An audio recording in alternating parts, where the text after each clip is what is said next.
அவங்கள தான் ரொம்ப நம்பிட்டு இருந்தோம். ஆனா பணம் இல்லைன்னு சொல்லிட்டாங்களே. இப்ப எங்க யார்கிட்டன்னு போய் கேக்குறது? பாவம், பணத்துக்காக தான் இப்படி அலைஞ்சிட்டு இருக்காங்க. நம்ம கிட்ட இருக்க பணத்தை இவங்க கிட்ட எப்படி கொண்டு சேர்க்கறது? கொஞ்ச நாள் பழக்கம்தான். நம்ம இவ்ளோ பெரிய தொகை கொடுத்தா வாங்குவாங்களா? ஆனாலும் இது நல்ல சந்தர்ப்பம். இது நம்ம விடவும் கூடாது.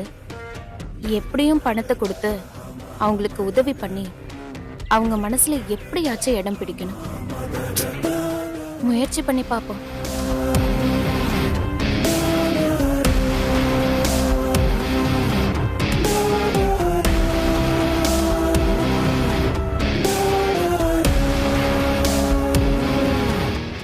என்னங்க?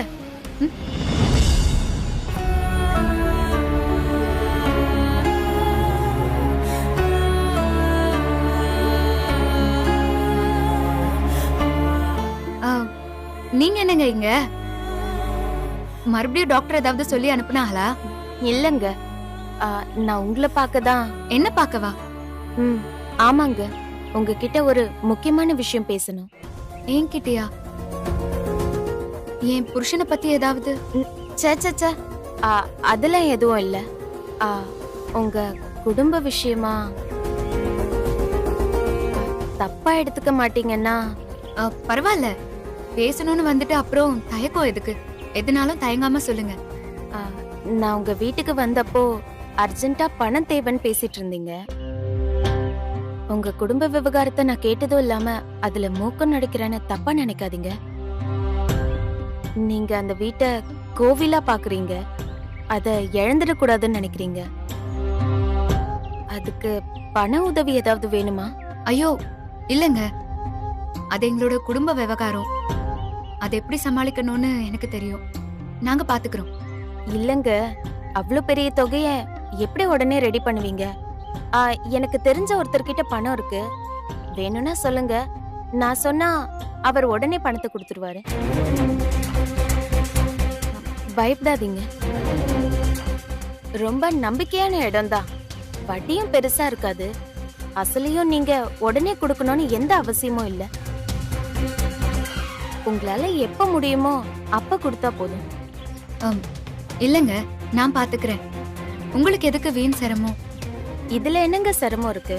கண்ணுக்கு தெரிஞ்ச ஒருத்தவங்க கஷ்டத்துல இருக்காங்க, அதான் உதவலாமேன்னு. நீங்க எங்களுக்கு உதவி பண்ணணும்னு நினைச்சதே ரொம்ப நன்றிங்க. ஆனா வேண்டாங்க. என்ன வேத்தால நினைக்கிறீங்க? வாஸ்தவம்தான். எந்த பழக்கமும் இல்லாத ஒருத்தவங்க இம்புட்டு பெரிய தொகை கொடுக்கறேன்னு சொன்னா பயம் வரதானே செய்யும். என்ன உங்க குடும்பத்துல ஒரு ஆள நினைங்க. அப்படியெல்லாம் இல்லைங்க. 2 நாள் பழக்கத்திலேயே நீங்க இவ்வளவு தூரம் உதவி பண்ணணும்னு நினைச்சது ரொம்ப பெரிய விஷயம். நீங்க சொன்ன அந்த வார்த்தையே போதுங்க. ரொம்ப நன்றி. நான் வரேன்.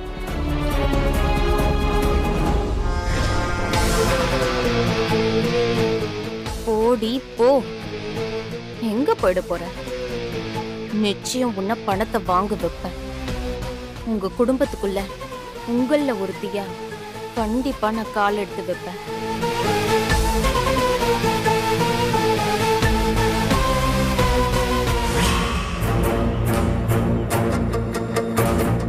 என்னம்மா போன காரியம் என்னாச்சு? என்னம்மா பணம் கிடைச்சதா? ரொம்ப நம்பி போனேன் சித்தப்பா. கடைசியில் அவங்களும் பணம் இல்லைன்னு கையை விரிச்சிட்டாக. நானும் எம்பிட்டோ கெஞ்சி எடுத்து சொல்லியும் பார்த்துட்டேன். எப்படி தருவாரு? மாமாவுக்கு இப்ப நான் வாங்கி கொடுத்த பணமே திரும்ப வருமான பயத்துல இருப்பாரு. அப்படி இருக்கையில அவர் எப்படி பணம் தருவாரு?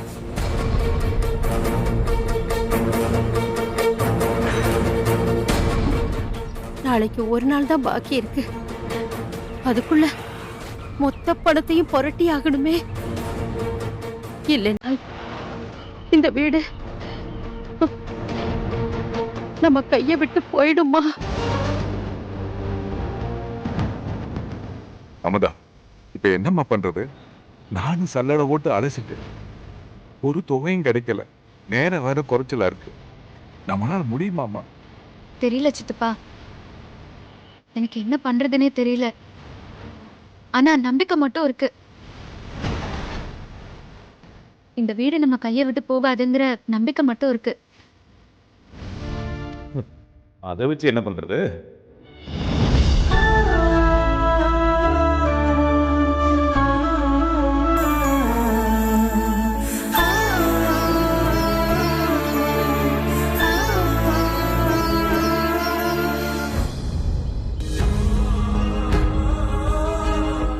மாமா, திக்கத்தவனுக்கு தெய்வம் தான் துணைங்கிற மாதிரி இப்ப என்ன பண்றதுனே தெரியாம இருக்கிற எங்களுக்கு நீங்க தான் துணை.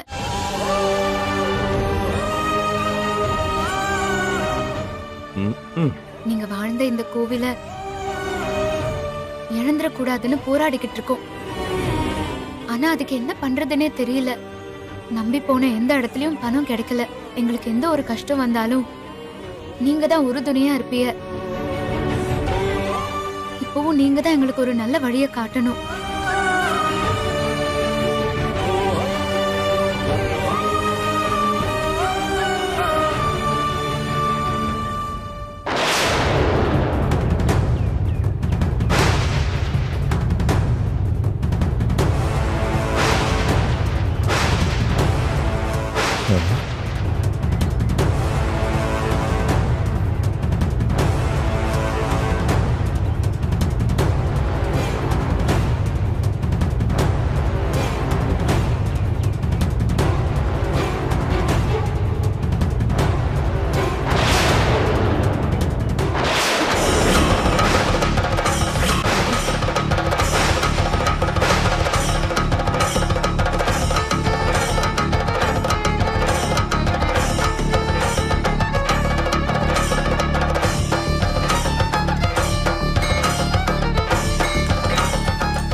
சிமிழ் கட்டில் கடையில உருண்டு போச்சு.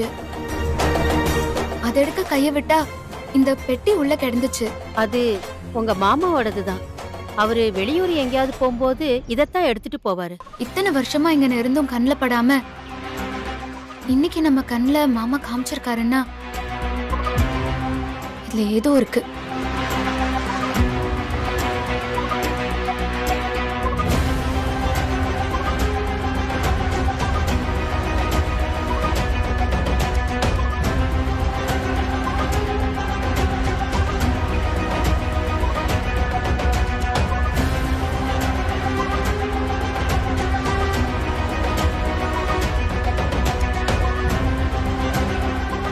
அம்மாடி, அத்தா அது பத்திரமாய் தெரியுது, அது எடு.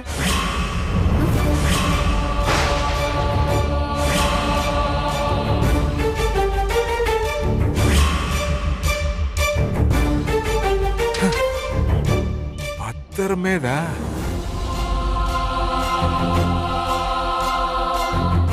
என்னடா? என் மாமாவுக்கு அவங்க அப்பா ரங்குனாரு நம்ம ஊர் கோயில் பக்கத்துல ஒரு 4 ஏக்கர் நிலம் எழுதி வச்சிருக்காருமா. அதுக்கான பத்திரம் இது.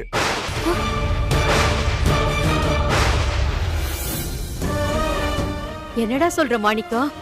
இத பத்தி என் புருஷன் ஒரு வார்த்தை கூட என்கிட்ட சொல்லலையே. அதான் நாம கஷ்டத்துல இருக்கும்போது சொல்லிட்டாரு. சித்தப்பா நீங்க சொல்றது நெசம்தானா? ஆமாடா கண்ணு, அதுவும் கோயில் பக்கத்துக்கு இருக்க இந்த நிலம் நல்ல விலைக்கு போகும். நாம கண்டிப்பா இந்த வீட்டை திருப்பிடலாம்.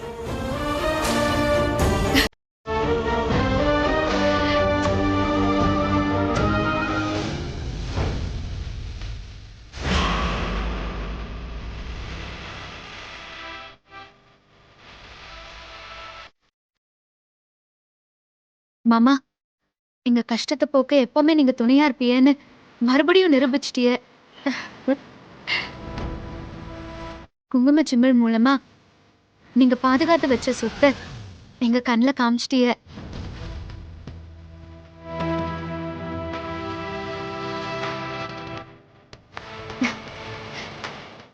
சித்தப்பா, இப்போ இது உடனே யார் வாங்குவா? நமக்கு உடனே பணம் வேணும்ல. நீ ஒண்ணு கவலைப்படாத. எனக்கு தெரிஞ்ச சேட்டு ஒருத்தர் இருக்காரு. விஷயத்த சொல்லி கையோட கூட்டு வர்ற. நாளைக்கே நிலத்தை விற்கிறோம், காசை வாங்குறோம், வீட்டை மீட்டுறோம். ஓகேயா? ம். செத்தும் கொடுத்தானே சீதக்காதி, அந்த மாதிரி என் மாமன் இந்த வீட்டை செத்து மீட்டி கொடுக்குறாரு. நான் வரேன்.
உங்க அக்கா கிட்ட ஒரு விஷயத்த சொன்னேன். அவ தான் சொதப்பிட்டா. நீயாவது ஒழுங்கா பண்ண. அண்ணன் உனக்கு வேண்டியதை சிறப்பா செஞ்சு தரேன். ஏங்க இவன் இப்படி பண்ணா நாம சொல்லிதான் பண்ணோம்னு அவங்களுக்கு தெரிஞ்சிராது. அதுவும் இல்லாம இப்படி நேரடியா மோதனா வடிவேலுக்கு அந்த வீட்டுல சிக்கல் வரும். சரிதான், என்ன பண்றது? அதெல்லாம் நான் ஏற்கனவே யோசிச்சுட்டேன். சூப்பர் பிளான் ஒண்ணு வச்சிருக்கேன். பிளான்? என்ன பிளான்? அது எப்படி? உங்க தாத்தா ஒரு பையனுக்கு மட்டும் சொத்தை எழுதி வச்சிருக்க முடியும்? உங்க அப்பாவும் அவருக்கு பையன் தானே. அப்போ அந்த சொத்துல அவருக்கும் பங்கு இருக்கும்ல. பங்குன்னு ஏன் சொல்லணும்? அந்த இடமே நம்மள்துன்னு சொல்லுவோம். நாம ஒரு பத்திரத்தை உருவாக்குவோம். அதே நிலத்தை உங்க தாத்தா உங்க அப்பாக்கு எழுதி வச்சதை நம்ம சொல்லுவோம். உங்க தாத்தா எழுந்து வந்து உண்மையை சொல்ல போறாரா என்ன? இப்போ உசுரோட இருக்கிறது உங்க அப்பா மட்டும்தான். அவரை சொல்ல சொல்லுவோம். அப்போ போலின்னு கண்டுபிடிச்சிட்டா? கண்டுபிடிக்கட்டும். ஊருக்காரங்க என்னத்தை கண்டுபிடிக்க போறாங்க? அப்படியே அவங்க கோர்ட்டுக்கு போனாலும் எந்த கேஸுக்கும் உடனே தீர்ப்பு கிடைச்சிருக்கு. அவங்களுக்கு இருக்கிறது இன்னும் 2 நாள் தான். அதுக்குள்ள அவங்க கைக்கு பணம் கிடைக்காம நம்ம தடுப்போம். வீட்டை நம்ம வாங்குவோம். அப்புறம் வர பிரச்சனையை அப்புறம் பாத்துக்கலாம். செம. உடனே போலியை ரெடி பண்ணி அசலை தூக்குறேன்.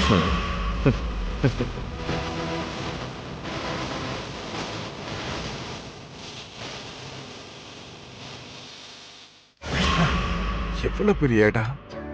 வெயில் இன்னைக்கு கொஞ்சம் ரொம்ப அதிகமா தான் இருக்குங்க. ஆமா அமுதா. ஆமா. ஏக்கா, கோயில் பக்கத்துல இம்புட்டு அழகான நிலம் இருக்கு. இதை இவ்வளவு நாள் பார்க்காம விட்டமே. இத்தனை வருஷம் உன் புருஷன் கூட என்னதான் குடும்பம் நடத்துனியா? இது அப்பவே தெரிஞ்சிருந்தா நமக்கு இருந்த பிரச்சனைக்கெல்லாம் என்னைக்கோ வித்திருப்போம். அதான் உன் மாமா சொல்லல போல இருக்கு. நமக்கு பின்னால ஒரு பிரச்சனை வரும், அப்ப அதை வித்துக்கலான்னு யார்கிட்டயும் சொல்லாம ஒளிச்சு வச்சுட்டாரு போல. ஓஹோ, அப்ப என் மாமன ஒரு தீர்க்கதரிசின்னு சொல்ற. உண்மைதான் சித்தப்பா. நமக்கு பிரச்சனை வரப்போலாம் அவங்க ஏதோ ஒரு ரூபத்துல வந்து நம்மள காப்பாத்திருக்காக.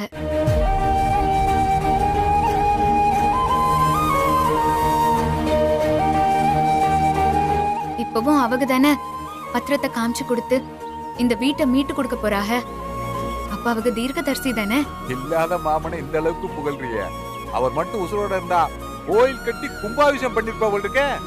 இப்பவும் அவங்க எனக்கு சாமி தான் சித்தப்பா. என் மனசுக்குள்ள கோவில் கட்டி தான் உட்கார வச்சிருக்கேன்.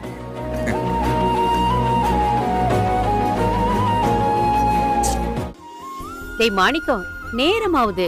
சேட்டு எப்படா வருவாங்க? அதெல்லாம் சேட்டு சொன்ன நேரத்துல வந்துருவாருக்கா. டா வந்துட்டாரு. யானை மாதிரி அசஞ்சு அசஞ்சு ஆடி வந்தாரு. நான் மாணிக்கம். வணக்கம் சேட்டு. இதுதான் நீ விக்கிறேன்னு சொன்னாமா?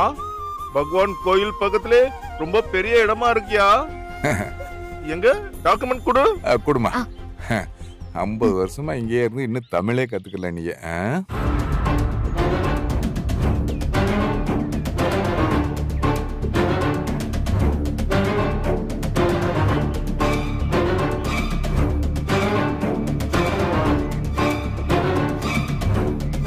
டாக்குமெண்ட் எல்லாம் சரியா தான் இருக்கு. கோயில் பக்கத்துல இருக்கே, கோயில் இடம் இல்லையே, எதுவும் வில்லங்க இல்ல. அதெல்லாம் ஒண்ணுமில்ல சேட்டு. என்னை பத்தி உங்களுக்கு தெரியாதா?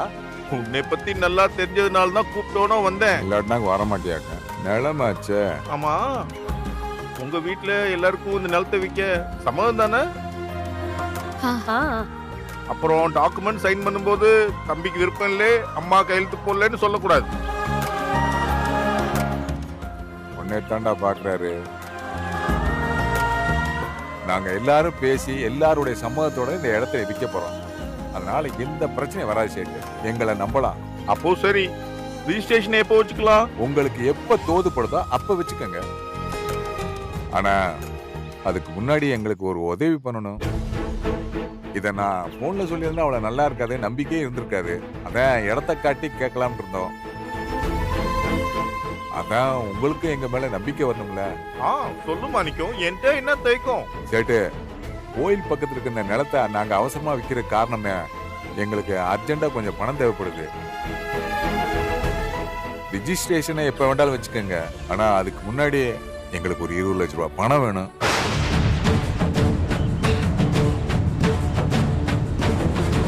ரிஜிஸ்ட்ரேஷனுக்கு நிறைய ஃபார்மாலிட்டி இருக்கு, அதுக்குள்ள 20 லட்சம் கேக்குற? ஐயா, எங்க சூழ்நிலை அப்படி இல்லைன்னா அந்த இடத்த நாங்க விற்போமா சொல்லுங்க. நாங்க கேட்கிற தொகையை விட இந்த நிலத்தோட வேல்யூ அதிகம்னு உங்களுக்கு தெரியும். அது சரி மாணிக்கம், பத்திரம் கை மாறாம எப்படி அம்புட்டு தொகை? ஐயா, நீங்க தான் கொஞ்சம் பெரிய மனசு பண்ணணும். நிலத்தை வித்து அதுல வர காசை வச்சுதான் எங்க மாமா வாழ்ந்த வீட்டை மீட்கணும். நாளைக்குள்ள எங்களுக்கு பணம் வேணும். அதுக்காக நீங்க தான் கொஞ்சம் பெரிய மனசு பண்ணணும். அது சரி மாணிக்கம், உன் பேர்ல இருக்க நம்பிக்கையில நான் பணம் தர்றேன், வில்லங்க இல்லாம பாத்துக்கணும். சரி சேட்டு, சரி சேட்டு. இந்தாம்மா. அப்புறம் சேட்டு, இந்த பணத்தை எப்ப? வீட்டுக்கு வந்து பணம் வாங்கிக்கோ. சரி சேட்டு, சரி சேட்டு, ரொம்ப நன்றி.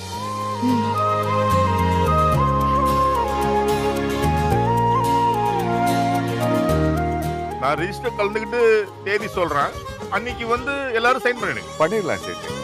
சேட்டு, குடு குடு, நல்லா குடு.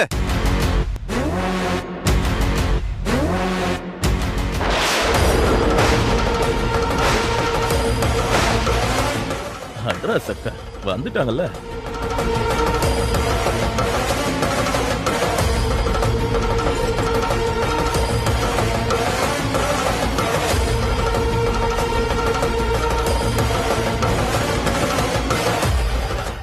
சேட்டு, அதான் பணம் கொட்டுன்னு கொட்டுது இல்ல, அள்ளி குடு.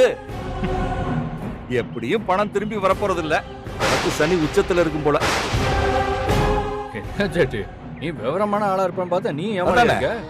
எல்லாத்தையும் விட்டுவிட்டு கூடிய சீக்கிரம் ராஜஸ்தானுக்கே போயிடுவ போலக்கு. ஏதோ வில்லங்க பண்ண வந்திருக்கானுங்க. அவங்களே ஒரு அண்ணக்காவடி, அவங்களுக்காவது கோயில் பக்கத்துல இம்பட்டு பெரிய நிலம் இருக்கிறது. ஊருக்குள்ள இவங்களை பத்தி விசாரிச்சு வந்துக்கலாம்ல. அப்படியே இருந்தா இன்னொரு வரைக்குமா வச்சிருப்பாங்க, வித்து தின்றுக்க மாட்டாங்க. அதான் போலியா ஒண்ணு ரெடி பண்ணி உங்களை ஏமாத்த பாக்குறாங்க சேட்டு. டேய், யாரா ஏமாத்துறது?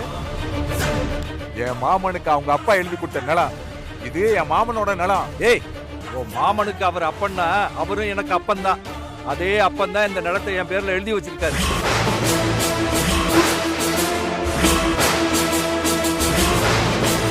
என்னடா அப்பனு மகனு ராத்திரில ஒன்னா குடிச்சு போட்டு மப்பு தெரியாம இங்க வந்து உளறீங்களா? ஹலோ, நாங்க ஒன்றும் ஆதாரம் இல்லாம எதையும் பேசல. ஆதாரத்தோட தான் பேசிட்டு இருக்கோம்.